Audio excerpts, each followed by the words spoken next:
मधु Khanna, Brisbane में gold coast और Brisbane के बीच में मेरा घर है। ऑस्ट्रेलिया में मैं पिछले 25 वर्ष से वहाँ पे रह रही हूँ। साधुवाद आपको इस प्रयास के लिए कि आप वहाँ पे सनातन संस्कृति को जिंदा रखने का काम कर रहे हैं।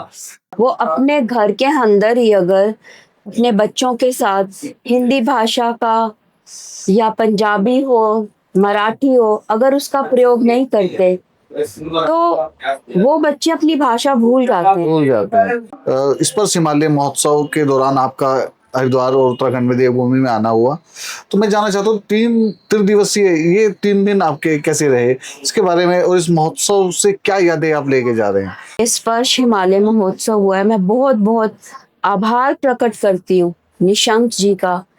मैं सोच भी नहीं सकती थी कभी स्वप्न में भी कि भारत में लेखक गांव जैसा भी कोई गांव बन सकता है।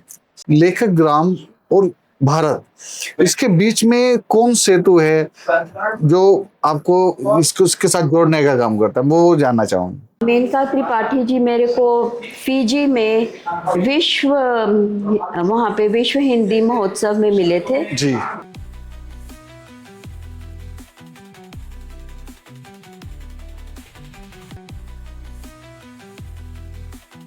नमस्ते भारत, आप सभी दर्शकों का पुनः स्वागत है आपके अपने यूट्यूब चैनल संवाद की पॉडकास्ट सीरीज संवाद विद दीपक पवार में। और आज हमारे साथ हैं डॉक्टर मधु खन्ना, जो आई है ऑस्ट्रेलिया से। अभी 2 दिन पूर्व जो लेखक ग्राम में इस पर हिमालय महोत्सव का भव्य आयोजन डॉक्टर रमेश पोखरियाल निशंक जी द्वारा किया गया, उसमें मैडम का आना हुआ और हमने उनसे आग्रह किया कि आप पॉडकास्ट के लिए समय निकालिए और 3 दिन का जो महोत्सव था उस महोत्सव के बारे में क्या विचार हैं। और पिछले 25 सालों से लगभग मैडम ऑस्ट्रेलिया में रह रही हैं, और आज के भारत में और 25 साल पहले के भारत में क्या भिन्नता है, वो सब हम मैडम से जानने का प्रयास करेंगे। तो जी, आपका बहुत बहुत धन्यवाद, आपने संवाद के लिए समय निकाला और स्वीकृति दी। मुझे तो ऐसा लगता है कि ये मेरा सौभाग्य है कि मैं आपसे संवाद कर रही हूँ। इससे बड़ी क्या बात हो सकती है, और वो भी यहाँ हरिद्वार में, गंगा नगरी में। मैं सोच भी नहीं सकती थी कि मैं यहाँ आऊंगी और आपसे बात करूंगी, आपसे संवाद होगा। ये सब नियति में पहले निश्चित निर्धारित है सब चीजें, तो हम जहाँ जहाँ जाते हैं सब निर्धारित है। तो मैडम, सबसे पहले मैम जो मेरा प्रश्न रहता है पृष्ठभूमि और थोड़ा आपका परिचय, ताकि मेरे दर्शक आपसे जुड़ सके। किसी भी पॉडकास्ट के लिए परिचय महत्वपूर्ण हो जाता है ताकि दर्शक जुड़। आपके बारे में थोड़ा परिचय मैं चाहूँगा।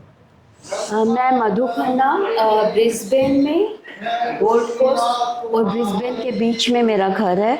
ऑस्ट्रेलिया में मैं पिछले 25 वर्ष से वहाँ पे रह रही हूँ और वहाँ पे मैं शिक्षक हूँ, अधिगम अक्षमता की और ऑटिज्म की। और इसके अलावा मैं वहाँ पे भारतीय कला, संस्कृति, साहित्य को, वहाँ पे एक रेडियो का प्रोग्राम है, ऑस्ट्रेलियन इंडियन रेडियो, उसके ऊपर कार्यक्रम आता है बातें मधु के साथ। उसमें मैं जितनी ज़्यादा जानकारी दे सकती हूँ, हो सकता है वो जानकारी हमारे भारतीयों के लिए यहाँ जो देश में रहते हैं बहुत सरल है। जैसे दिवाली, होली, हमारे अनेक प्रकार के त्योहार, उत्सव जो हम मनाते हैं, लेकिन जो ऑस्ट्रेलिया में हमारे बच्चे रहते हैं, प्रवासी बच्चे, उनको उन बातों का नहीं पता, छोटी छोटी बातों का। तो फिर उनको मैं अपने कार्यक्रम में इन छोटी छोटी बातों को बतलाती हूँ कि हम तिलक क्यों लगाते हैं, हमको बड़ों के पैर क्यों छूने चाहिए, हम जोत क्यों जलाते हैं। अच्छा, आपको आश्चर्य होगा कि उनको जोत नहीं जलानी आती और जोत बनानी नहीं आती। अच्छा। तो वहाँ पे ऑस्ट्रेलियन लाइब्रेरीज के अंदर मैं छुट्टियों के अंदर वर्कशॉप्स देती हूँ, जिसमें मैं उन्हें दिए बनाना सिखाती हूँ, ऑस्ट्रेलियन आर्टिस्ट को भी और बच्चों को भी, और जोत बनानी सिखाती हूँ। पर वहाँ सेफ्टी के कारण वो ये अलाउ नहीं करते कि मैं उनको तेल में डाल के उनको जला के दिखाऊं। तो उसके लिए मैं एक छोटा सा वीडियो पहले से ही बना लेती हूँ, और फिर उन्हें ये नहीं पता होता कि हमने मस्टर्ड ऑयल क्यों यूज़ किया या हम देसी घी क्यों यूज़ कर रहे हैं। तो इस तरह की छोटी छोटी चीज़ें जो हमारे आपके इस वातावरण में हैं, वहाँ के बच्चों को सिखाने की कोशिश करती हूँ। सुंदर, मतलब जो चीजें हमारे लिए रोजमर्रा में आसानी से पर्याप्त हैं वो चीजें वहां देखिए, आप माचिस जलाना और ये सब चीजों के लिए आपको वीडियो चला के बिल्कुल, आपको आश्चर्य होगा कि जब से मैं गई हूँ वहाँ पे मैंने केवल 3 स्त्रियों के साथ करवा चौथ जैसी एक जो व्रत सनातन है, परंपरा है। हाँ जी, उसको किया। तो वो जब 3 स्त्रियां आई, उनको लगा कि इतने सुंदर तरीके से करवा चौथ कैसे हो सकता है। उन्होंने अपने और मित्रों को बताया।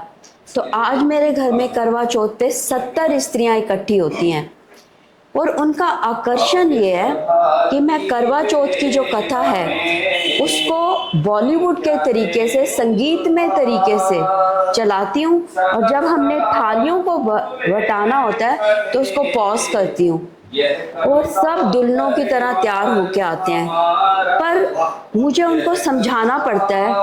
पहले मैं भारत से कई बार लेके गई, जैसे 70 मैं लाल कपड़े लेके गई छोटे छोटे, कि हमें लाल कपड़े से ही अपनी थाली को ढकना चाहिए, हमें नीले या काले रंग का प्रयोग नहीं करना। ये छोटी सी बात है। अच्छा, कभी किसी को ग्लास नहीं है, वो बोलती मेरे पास ग्लास नहीं है, और वहाँ वो स्त्रियां ही कहती हैं कि मुझे दिए नहीं बनाने आते, क्या आप हमारे को दिया बना देंगे हमारे लिए। अब 3 स्त्रियों से 70 दिए बनाना तो बहुत कठिन है। तो मैंने सोचा कि इनको जो है वीडियो बना के इन सबको भेजा जाए और इनको दिए बनाना सिखा दिया जाए। बहुत सुंदर, बहुत सुंदर, मतलब अद्भुत है। जो हमारे भारत के दर्शक इसको सुनेंगे उनके लिए अद्भुत है कि देखिए, और सबसे बड़ा प्रयास आपका, मतलब साधुवाद आपको इस प्रयास के लिए कि आप वहाँ पे सनातन संस्कृति को जिंदा रखने का काम कर रहे हैं। तो मैं जब भी किसी प्रवासी से संवाद करता हूँ तो मेरे मन की एक जिज्ञासा होती है कि उस देश में मेरा भारत कैसा है, मेरी संस्कृति वहाँ कैसी है, हमारा साहित्य वहाँ कैसा है। तो साहित्य के साथ आपका जुड़ाव है निश्चित रूप से। तो मैं जानना चाहूँगा कि हमारा साहित्य वहाँ कैसा है, वहाँ के लोग हमारे साहित्य के बारे में कैसी बात करते हैं। देखिए, ऐसा है क्योंकि वो ऑस्ट्रेलिया है, अंग्रेजी भाषा है वहाँ पे 2 तरह के प्रवासी रहते हैं। एक प्रवासी वह है जो गोरे से भी ज़्यादा गोरे हो गए हैं, अंग्रेज़। वो अपने घर के अंदर ही अगर अपने बच्चों के साथ हिंदी भाषा का या पंजाबी हो, मराठी हो, अगर उसका प्रयोग नहीं करते तो वो बच्चे अपनी भाषा भूल जाते हैं। वो समझते तो हैं लेकिन वो अपना हर उत्तर जो है अंग्रेजी में देंगे। कहीं ना कहीं वो इस भाषा को कमतर मान के चलते हैं। कमतर कभी नहीं मानते, लेकिन क्योंकि वो उसका प्रयोग नहीं करते घर के अंदर। कम से कम हमें चाहिए कि हमारा जो पारिवारिक वातावरण है, बिल्कुल, उसमें तो हमें अपनी भाषा को जिंदा रखना चाहिए। ये तो अति आवश्यक है। जब मैं वहाँ पे गई तो मुझे इस बात की चिंता थी, जब मेरे बच्चे वहाँ स्कूल में पढ़ते थे और जब घर में भी आके वो मुझे हर बात का जवाब अंग्रेजी में देते थे, तो मैंने कहा इसका कोई हल तो निकालना पड़ेगा। तो फिर मैंने उनको कहा भैया ऐसा है, स्कूल से जब घर आए तो 3 बजे के बाद प्रतिबंध है कि तुम लोग बिल्कुल भी अंग्रेजी में बात नहीं करोगे, और अगर तुमने अंग्रेजी में बात करी तो मैं तुम्हारी मम्मी तुम्हें कोई खिलौना, कोई चॉकलेट कुछ नहीं दूंगी। तो घर का वातावरण मेरे ख्याल से बच्चों के लिए बहुत ज़रूरी है। तो हिंदी हम बोलते रहे। आज मेरे दोनों बेटे बहुत ही सुंदर हिंदी, क्लिष्ट हिंदी बोल सकते हैं। दोनों डॉक्टर हैं और जब पढ़ रहे थे, कभी कभार जब वो मेरे मतलब बिजी थे, जब बहुत ज़्यादा फ़ोन भी करते थे, हिंदी में ही बात करते थे। तो मैंने उनसे आश्चर्य से कहा, मैंने कहा जब तक घर में रहे तुम अंग्रेज़ी बोलते रहे, फ़ोन पे हिंदी पे क्यों कैसे बात कर रहे हो।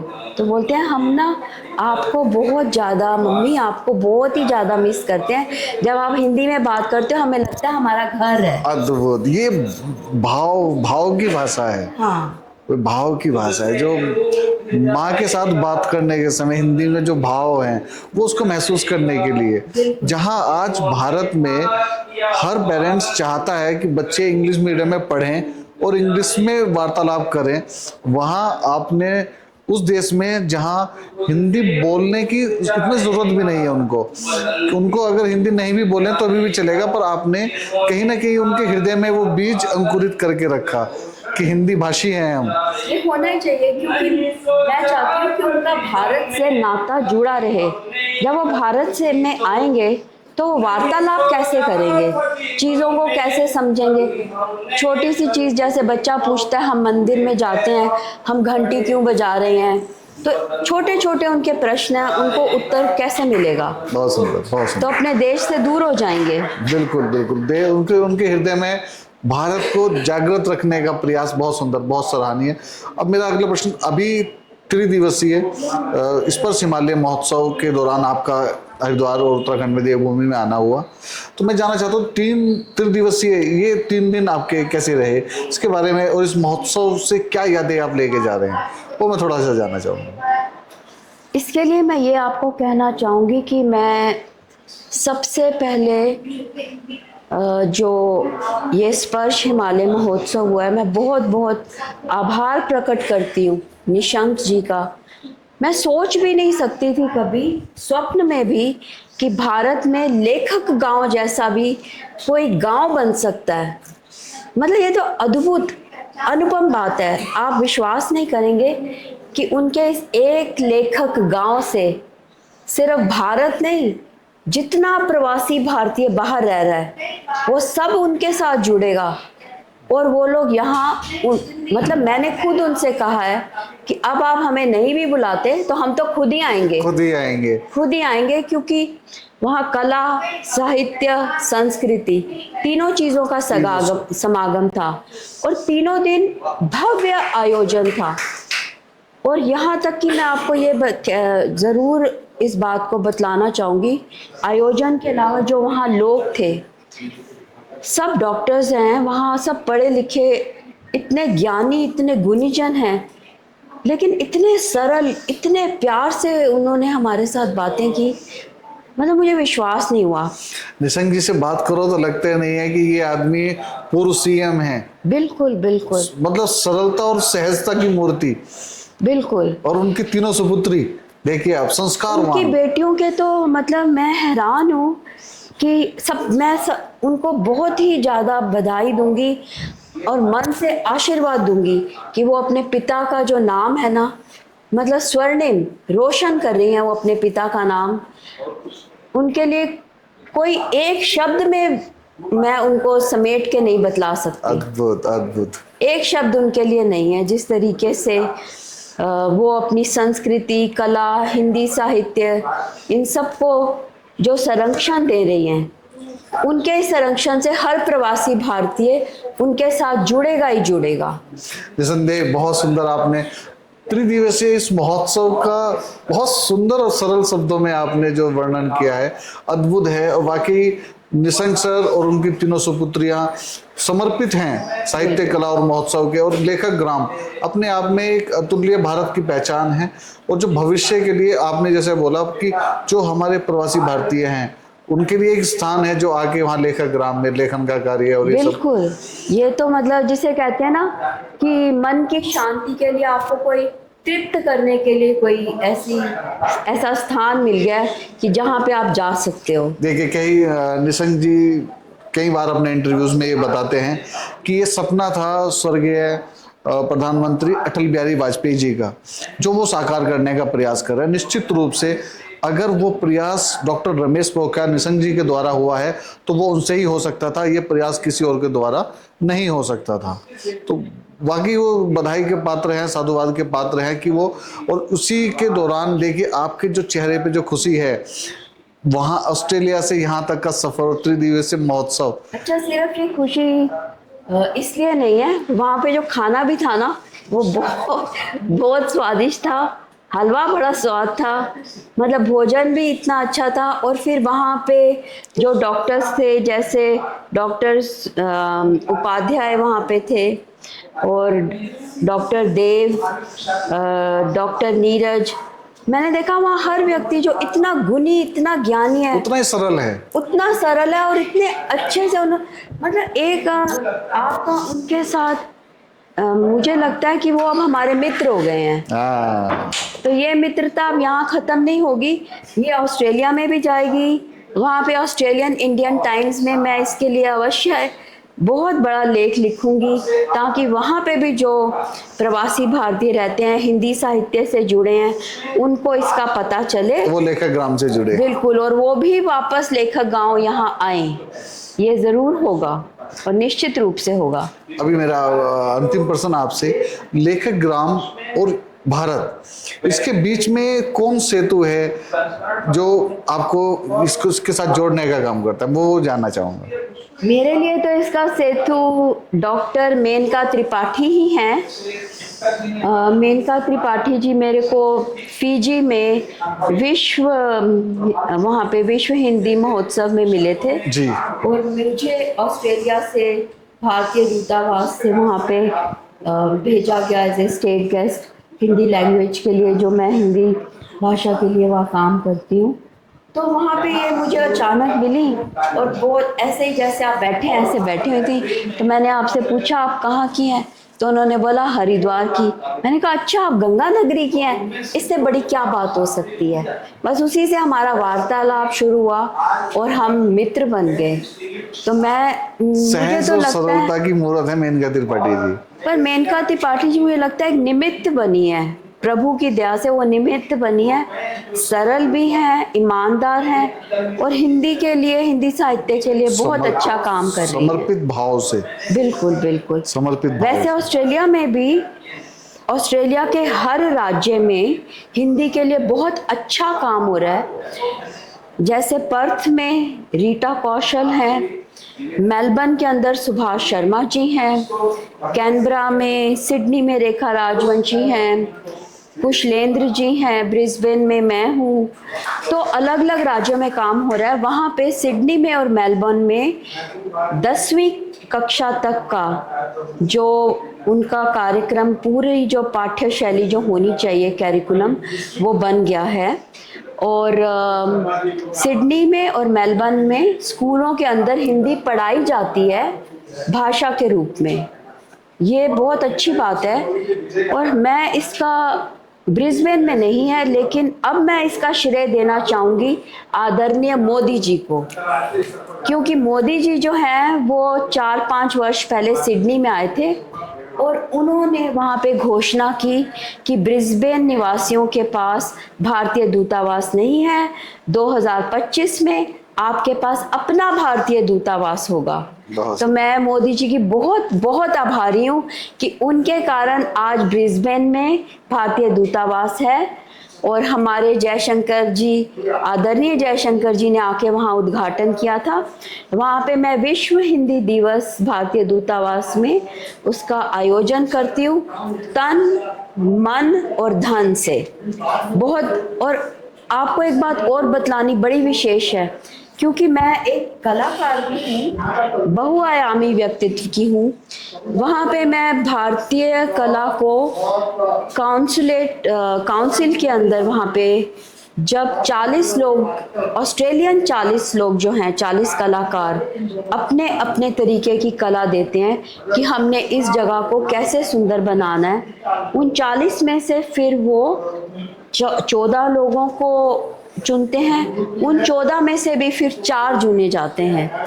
तो मुझे बड़ा गर्व होता है जैसे उन डिज़ाइंस को वहाँ के काउंसिल ने चूज़ किया और मेरे रंगोली के जो डिज़ाइन है उसके ऊपर सरकार ने कितने डॉलर लगा के उसका बहुत बड़ा निर्माण किया। और मैंने इस बात का ध्यान रखा कि वहाँ मेरा नाम नहीं, मेरे भारत का नाम होना चाहिए। तो मैंने वहाँ पे लिखवाया प्लाक के ऊपर कि ये भारत का जो है, इस राज्य का है।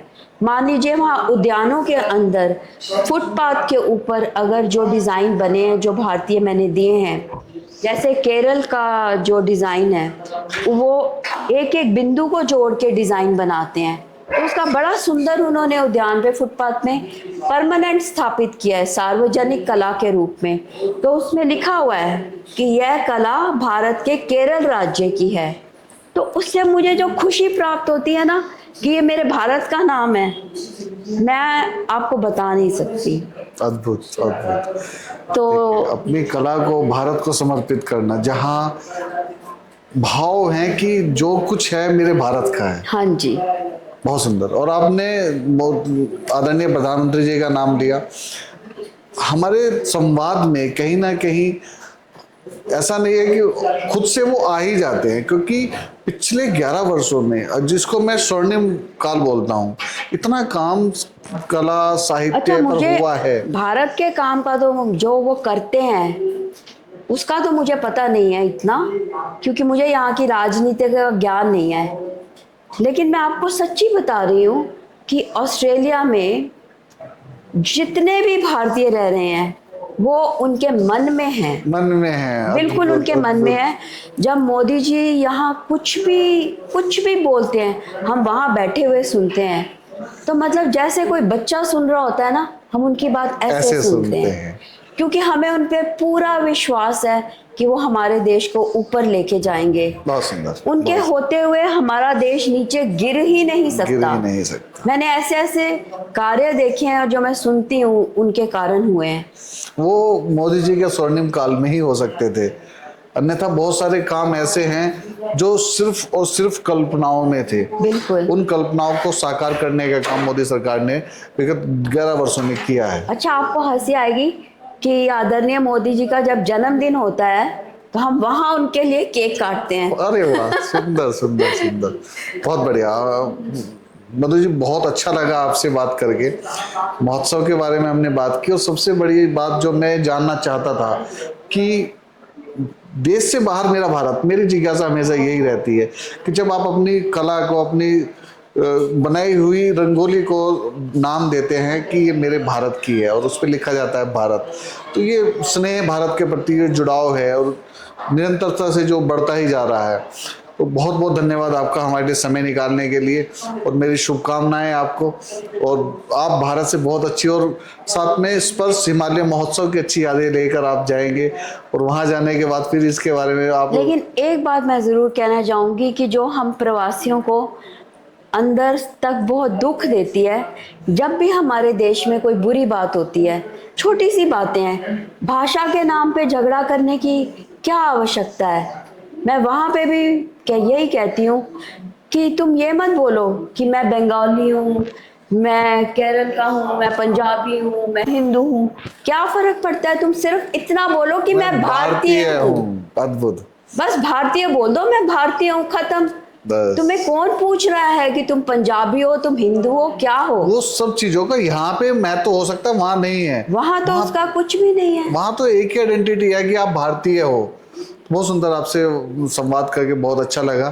तो जैसे मैं अक्सर बोलता हूँ कि हमारे आसपास बहुत कुछ अच्छा हो रहा है और हम प्रयास करते हैं उसे आप तक लाने का, ताकि संवाद जारी रहे। पर मुझे इसमें आज बदलाव लाना पड़ेगा कि हमारे देश के बाहर भी कला, संस्कृति, साहित्य को लेकर, हमारे भारत को लेकर बहुत अच्छे अच्छे काम हो रहे हैं। उसी दौरान जैसे हमारे साथी डॉक्टर मधु खन्ना, तो कितना प्यारा है हमारा देश, कितना संवेदनशील और भावनाओं से भरा हुआ देश है कि जब हमारे प्रधानमंत्री जी का यहाँ जन्मदिन होता है तो हमारे प्रवासी भारतीय वहाँ भी जन्मदिन मनाते हैं। तो इसी क्रम में संवाद ऐसे ही जारी रहे और संवाद ऐसे ही और चीज़ें आप तक लाता रहेगा। तब तक के लिए नमस्ते भारत। नमस्ते भारत।